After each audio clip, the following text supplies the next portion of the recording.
afternoon, teacher everyone. My name is Kenny Espinas and I will be your teacher for today. So, God is good All the time. Cleanliness is next to Godliness. Yes, very good. So today, we will gonna be talking about constructed response assessments and conclusion items. So, again, before we start, I want you to listen to my discussion. If ever na makita ko kayong nag-cellphone or may ginagawang extracurricular din sa upuan ninyo, tatawagin ko kayo mamaya. Kayo ang sasagot sa mga question na ilalahad ko dito sa harapan. Ngayon, before we start, these are our objectives. Kindly Evaluate the good and poor of completion items. Advantages and disadvantages of completion items.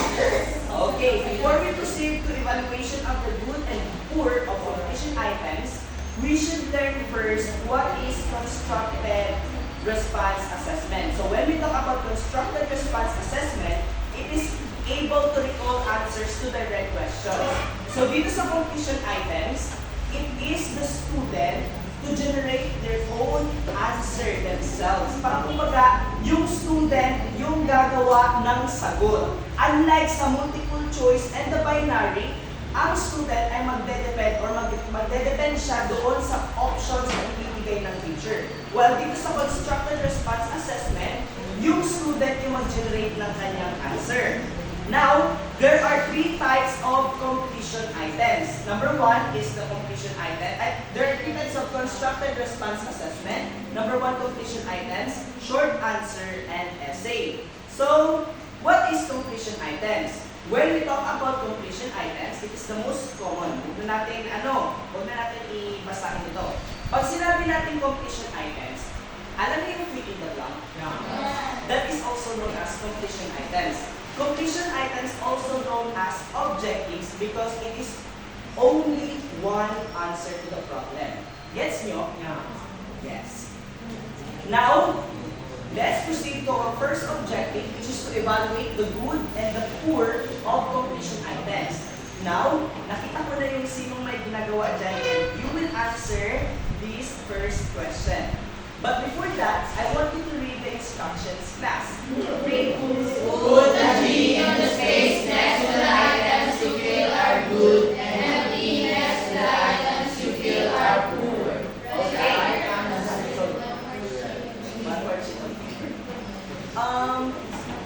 I will give you 1 minute to read the question number 1. Or the statement number 1 rather. Okay, thank you. Red, can you stand up?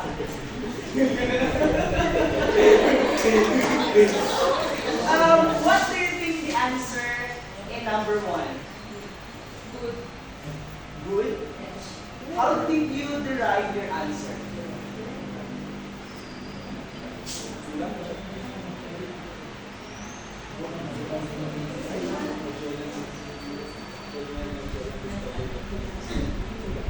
Sa last nakabutang ang grade ng Or ang lang? Do you think it is okay? Take your Miss Red. No, stand up. So actually, the answer in number 1 is poor. Why is that so? Sino nagsagot ng poor? Yes. Mr. Yumao. Bakit siya poor? Pangit ang pagkakakonstruct niya. Bakit siya pangit? Ancient Ferdinand Magellan discovered the Philippines in 1520 at lockdown. Bakit siya kulang? Okay, Mr. As I observed this that statement, it is not specific enough. It's not specific enough. Kasi pwede siyang place, kasi pwede siyang Magellan discovered Philippines in place, year, for day. Okay, Miss Tutuan. So the word discovered, for the first place, hindi si Magellan nakadiscover. Ang Philippines ay diretso na kumagawa na siya. Tawag niya. Basta hindi si Magellan nakadiscover sa But when we talk about the general education or the general knowledge, we all know that Magellan is discovered in the Philippines during in the year 1521. So why is the answer is poor? The state is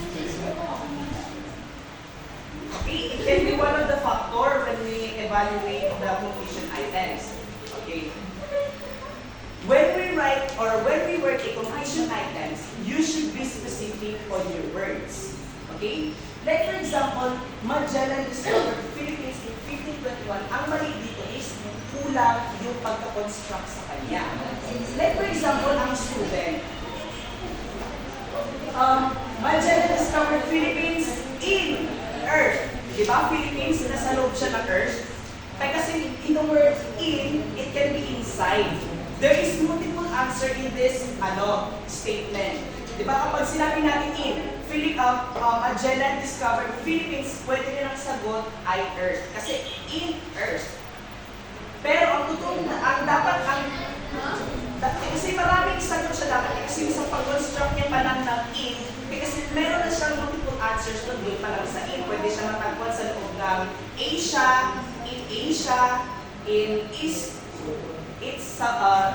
Southeast Asia. In short, you should be more specific when you construct a completion items. Pag sinabi ko dito sa number 1, the right or the correct constructing of this statement, Magellan discovered Philippines in the year lang. That would, yes. Hindi, ano na siya, parang given mo na siya doon. Yes. Pero ang ginamit mo dito kasi yung ang answer is the 1521. Pero ang ginamit mo dito is when you construct the completion items, you should be more specific. Like for example, ang problem is the year. The statement must be Magellan discovered Philippines in the year lang. Okay, let's move on. Number 2. Poor. Poor. Okay, sino gusto magsagot? Sa number 2. Mr. Yomo, bakit siya number 2? Ay, bakit siya poor? Bakit siya poor? Poor siya kasi hindi siya specific kasi before, di ba, Manila is not the capital of the Philippines. Hindi Cebu sa panahon ng mga Espanyol. So, hindi naman sinabi niya na the capital of the Philippines today is Manila. So, it should be today. Kasi, Okay, di ba? Nag-gets niyo, no? When you write a completion items, you should construct it more specific. Kasi like for example dito, the capital of Philippines is, in the word capital, it can be a capital region of the Philippines, or like for example, sinabi niya, the year of Spanish, or the era of Spanish. But when you construct this, you should construct this as the capital city of Philippines. Okay? Actually, the answer of number 2 is poor. Number 3. Okay, Miss Lusagas. Stand up. Ay, wait lang. Ipasa niyo mga kata niyo. Pass it to the center aisle. Pass it to the center aisle. And center aisle, pass it to the front. 10, 9, 8, 7, 6, 5 late papers will be not accepted. 4, 3, 2, 1. Okay? Close na tayo. Okay, Mr. Sargas, what is your answer? Is it poor or good? Very good. The answer is good. Bakit?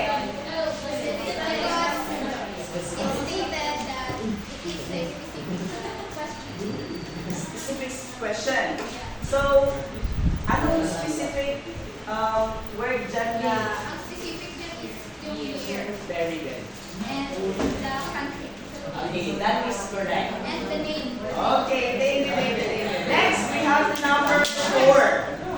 Sino gusto magsagot ng number 4? Yes, Mr. Albarame. Bakit? Kasi kung ano, tree of life, pwede mag-iisip mo yung lagay ng number 5 gusto ko sa kasi ano ba sila? Bakit? Right siya na. Yes. Hindi number 4. Armstrong was the first American to mag-middle for Bakit siya? Everyone listen. Ang gamit kasi kung ano lang. blank, it can be. Okay? Anyone? That's correct also. Ang daming blank. Multiple blanks. Another one? Okay, I will answer the question. Why is it poor? Because kung nanood kayo sa video na sinend ko, di ba? When you write a completion items, the blank shouldn't be in the first of the statement. It should be at last. Very good. Kasi, according to Macmillan, there is two. Once or two. Twice. At the middle or at the end. Pero according kay Kubisit and kay Burrich, it should be at the end of the statement. Why is it so? Because when you, I must refer to Burrich and Kubisit because when you put the blank at the middle of the statement, it can cause a confuse or mag-confuse yung student doon sa statement. Kasi binabasa niya pa lang, tapos bigla, kuan na, wala na kagad, paano niya makonstruct yung sagot, di ba? And then, like for example, sa ginagawa natin ngayon, in application, bago ko kayo pinapatawag, pinapabasa ko muna sa inyo yung question bago ko kayo makasagutin. That is also the one of completion at last of the statement. Number 5. Number 5.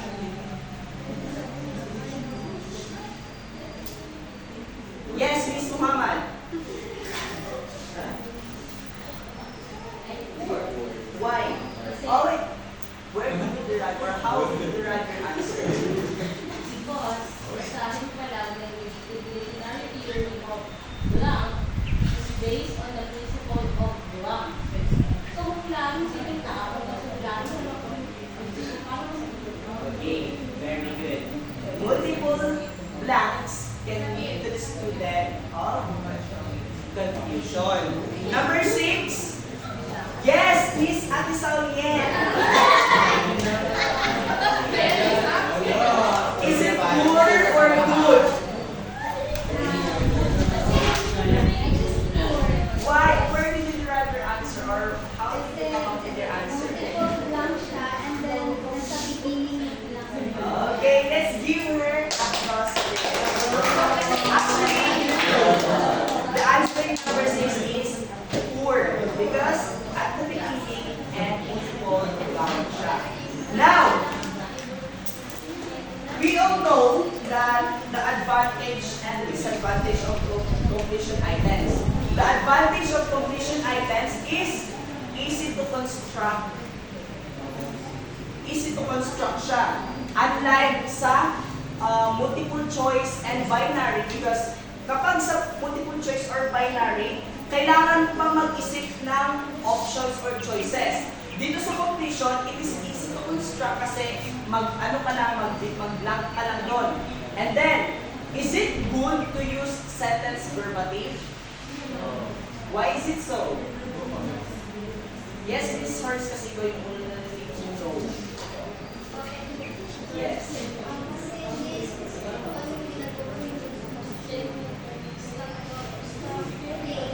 So, what did you know or what is your idea about sentence verbatim? Pwede paggamit ng mga words na nilalaman. Like, stop. Gamit mo yung words na kaya sa example ng text. Hindi ko na specific kung ano yung Yes. ano yun ba?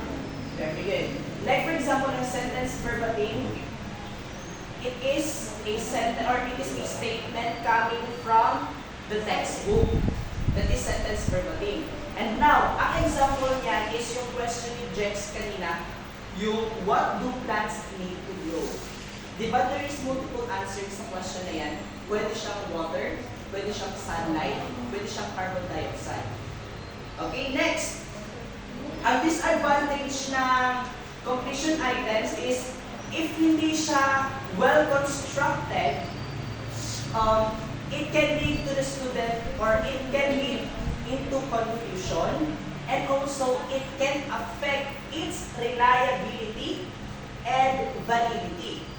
Why is it so? Because when we talk about reliability ability of completion, it talks about you need to score or kunyari, dito muna tayo sa validity. Pag sinabi natin validity, di ba, you measure what it is need to measure. Like for example, kapag multiple choice, kapag nag-state ka doon ng question like for example, what do plant need to grow? Diba? There is multiple answer. Therefore, yung teacher, alam naman natin ang completion items is objective items. Then, masisira or mas mabababa ang validity niya kapag hindi siya na well-construct. Diba? Mas maraming sagot dyan. And then, the reliabilities that if ever na gano'n na, alam naman yung dun sa reliability niya, at tama naman yung sagot ng student na gano'n. What do plants need to grow? Ang kunyari, yung sagot niya dun kay sunlight, ang sagot teacher water, di ba? Then pwede naman din sunlight yun. Therefore, magkakaroon dun, like, bababa yung score ng bata, the consistency of the score of the student will decrease. Bakit? Kasi tama naman ang sagot niya, pero ang sagot ng teacher kay water, pero tama din yung sagot niya. Gets nyo? Okay. Now, I want Mr. Kamayang to answer the last question. Yeah. Since multiple choice, binary items, and completion items and objective types, when do we use completion? Since multiple choice.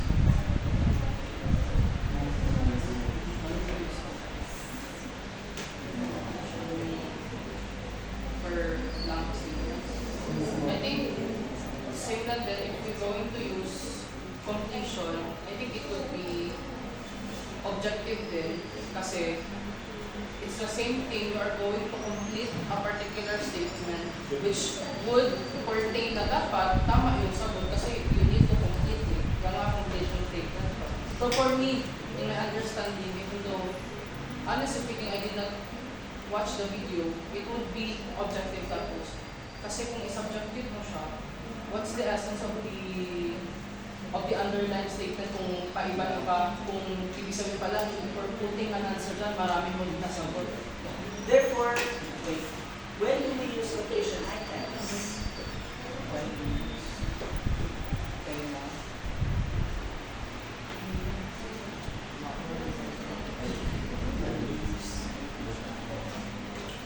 I think if,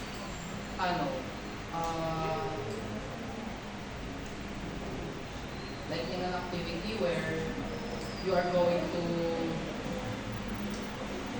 complete statements, not verbatim statement, but those statements that would be paraphrased na siya na sentences or phrases na kung saan the idea there is pointing to an objective type or an answer na kung saan specified to it. In short, when we need to measure the student learnings, when we need to measure the ability of the student to recall, and to assess the foundational knowledge of the student, if may natutunan ba talaga siya, or nakakasunod ba siya, or nakakasunod ba yung students natin sa intended outcomes ng subject. So, any final, thank you Mr. Silent, thank you for information. Any violent reaction or any questions? Yes, Miss Muhammad. What is your question? May question siya. Ano yung question mo? Okay, wala na. Actually, gusto ko lang i-clear. Yes. Do you think completion items measures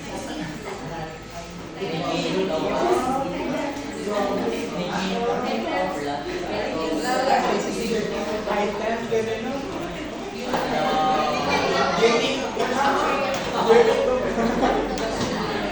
Ano yun yung ma'am? Items measures deep understanding, so it is just superficial learning for the student. Can you repeat the question? Do you think completion items measures deep understanding or pag naintindihan, kung ma-measure mo talaga kung naintindihan ng estudyante yung or naintindihan talaga yung core concept or it is just a superficial learning for the student? That is one of the question. Actually, when we talk about completion, it can lead the student to rote memorization. Therefore, completion items is only measuring factual knowledge or procedural knowledge of a student. Any question? Okay, gusto ko lang i-clear sa inyo yung question ni Miss Muhammad. Ayaw po sa akin yung naging question. Pwede ba daw gumamit ng completion, pwede ba daw mag-construct ng completion items na ang gamit ay question? Ang answer dyan is, doon na yung mahulog sa short answer. Kasi sa completion items, when we talk about completion items, it is filling the blank. Kapag sinabi mo yung question mo na, pwede bang gumawa ng completion items na question? Well, in a question matters, yung may question mark, mahulog siya sa short answer. Doon siya sa short answer. Magiging short answer yung naging question mo. Kasi ang completion items is the filling the blank. Bakit yung number 3 item, third item kanina is good mo sasabi, which is in fact naka-question mark form. Yung Saan? year, review, or bakit? Yun ang tinatanong sa Oy, oh, di ba? That is the disadvantage of writing completion items. When you construct completion items, di ba? Kapag hindi mo siya na well-construct, it can lead confusion. Thank you for your correction. Bigyan natin sa Okay, sige. Leading to the summarization, I just have some things to clarify. Actually, class, we are not very strict doon sa delineation ng completion at saka short answer. They can be used interchangeably in, they are both under brief constructed response text types. Diba? Brief response, brief constructed responses sila. Marami silang similarities.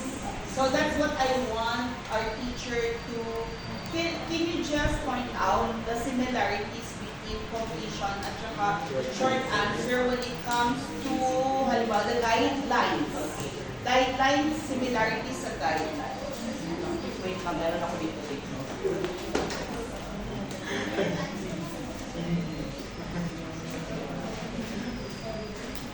In terms of the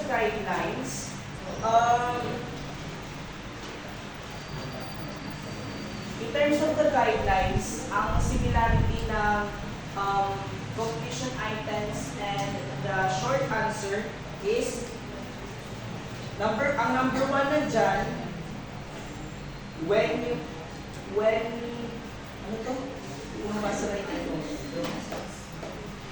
don't use word that can lead to the, huwag kang gumamit ng word na may clue or magkaroon ng clue sa student sa answer. Like for example, yung sinabi niya kapag maglagay ka ng blank or ng blank, it should be the same length with the other blank. Kasi if ever na mahaba yung isa, it can lead to a cue to the answer. And number two is if you are answering numerical unit, specify the unit required. And number three, avoid cues to the correct answer. Ano pa? Okay, sige. How about your observation? Meron pa ba kayo na-observe na similarity pagdating sa guidelines ng completion at saka short answer? Similarities. Is Sir Jeff? Isa sa mga similarities dito ng completion at sa short items is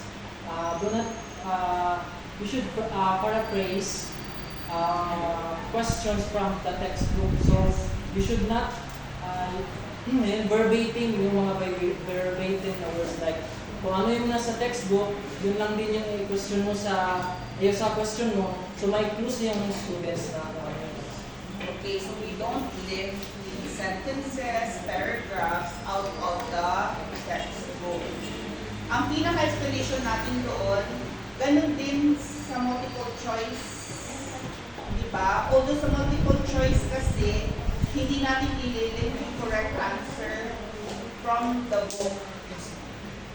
as much as possible, paraphrase. Ano ulit yung pinaka-explanation natin why should we paraphrase and why should we avoid like lifting of statements from the book, like the verbatim use of statements from the book. What's our explanation?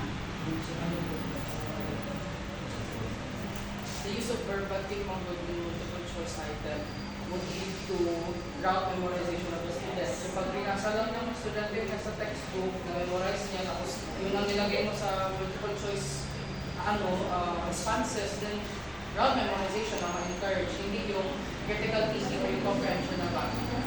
Okay, so we want to discourage, yes, tama yung rote memorization from our students. We don't want them to simply memorize without understanding whatever they are reading. So kapag nilip lang natin, ma-recognize lang nila kung ano yung nasa libro, not necessarily testing their comprehension, their understanding. Kahit na remember, recall, question pa yan, hindi tayo dapat nag-lift ng statements from the book. Alright, so clear sa ating clear. Tapos, syempre, conciseness is very important. Ganun din sa multiple choice. As concise as possible, as short as possible. Kung mapashorten natin yung statement, the better. Sa multiple choice naman, i-shorten din natin yung options natin, di ba? Kaya napapansin ko yung mga multiple choice ninyo na alam ko galing ng ChatGPT kasi mahaba ng mga options. Alright? Hindi na lang ako masyadong nagko-comment doon sa mga masyadong mahaba yung mga options. But I'm telling you in general, unfortunately, kulang kasi tayo. Dapat kasi may laboratory ang assessment class para makapag-comment tayo sa mga gawa ninyo. Pero i-note nyo na lang yung mga nako-comment ko ngayon na pa-isa-isa. Alright? So yung paiksinin natin, yung statements. Naka-try na ba kayong, of course, naka-try na kayong magbasa ng masyadong mahaba, tapos napagod na masyado yung isip niyo, di ba? Okay lang yung analysis na mahaba. Kasi ang analysis, kailangan mo talaga ma-connect ang mga parts. Pero kapag recall lang yan, ba't hindi mo na lang siya i-simplify ang statement mo? Bakit ka pa paikot-ikot ang statement? Okay? So, the shorter, the better. Alright, sige. So, nakulit na ba yung multiple choice? Nakulit ito.